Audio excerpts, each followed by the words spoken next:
बोलो खाटू वाले श्याम बाबा की। भाई और बहनों, मैं जिला अस्पताल से आया हूँ, स्वास्थ्य विभाग से। जैसा कि हमारे तेजस्वी प्रधानमंत्री आदरणीय श्री नरेंद्र मोदी जी का एक मिशन चला है, क्लीन इंडिया फिट इंडिया, क्योंकि वो हमारे देश को अपना पूरा परिवार मानते हैं। इसी गाथा में जब कोरोना आया था देश के अंदर, तो हमारे प्रधानमंत्री जी ने 24 घंटे वर्क किया। उस वर्क के बाद हमने कोरोना एक जैसे घातक वायरस पे हमने जीत पाई। उसमें सभी का प्रयास है। अगर आप सभी लोगों का प्रयास ना होता तो हम शायद कोरोना पे नहीं जीत पाते। ऐसे ही हमारे आदरणीय मोदी जी ने अब एक प्रण लिया है कि भारत को हमें टीबी से मुक्त करना है।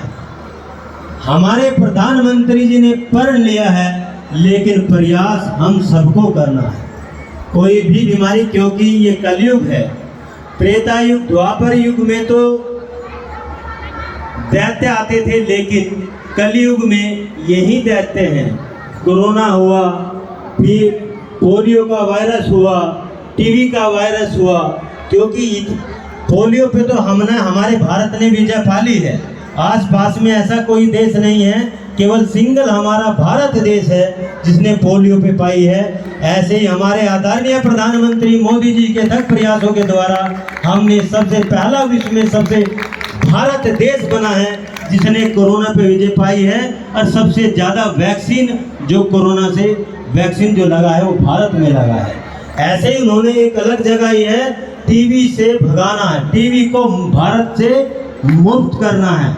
इस दैत्य वायरस जो टीबी नाम का दैत्य है, इसको भारत से हमें खत्म करना है। प्रयास सबको करना होगा।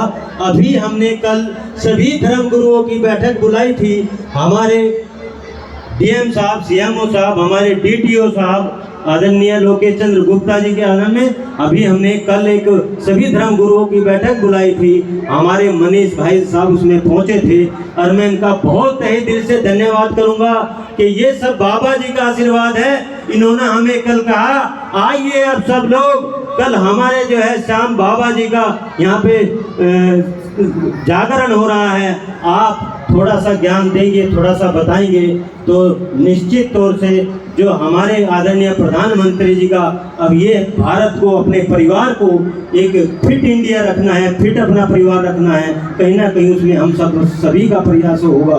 तो दोस्तों, इसी कड़ी में मैं कहूँगा, इसकी जानकारी होनी बहुत जरूरी है। सबसे पहली जानकारी इसकी ये है कि बुखार आता है, 1 महीने तक बुखार नहीं उतरता, बार बार बुखार आता है। टाइफाइड की दवाई लेंगे, उसके बाद बुखार उतर जाएगा, फिर आ जाएगा।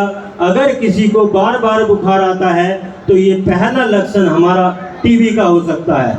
अब दोस्तों, भाइयों बहनों, वो टीबी नहीं रही कि फेफड़ों में टीबी हो जाती थी, अब केवल नाखून और बालों को छोड़कर सब अंग के अंदर टीबी हो जाती है।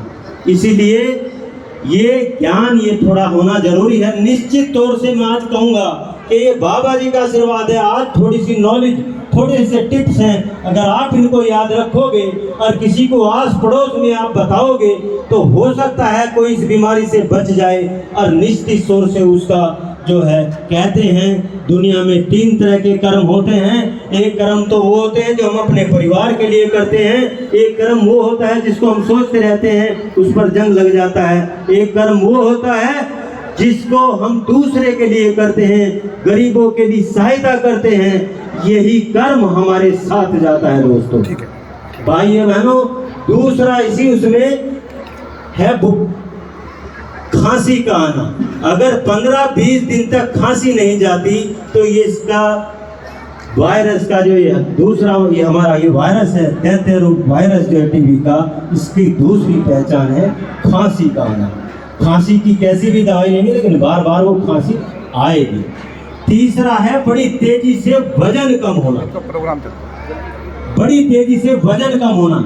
अगर हमारे शरीर का वजन कम हो रहा है तो समझिएगा कि कहीं ना कहीं टीबी का वायरस हमारे शरीर के अंदर हो सकता है।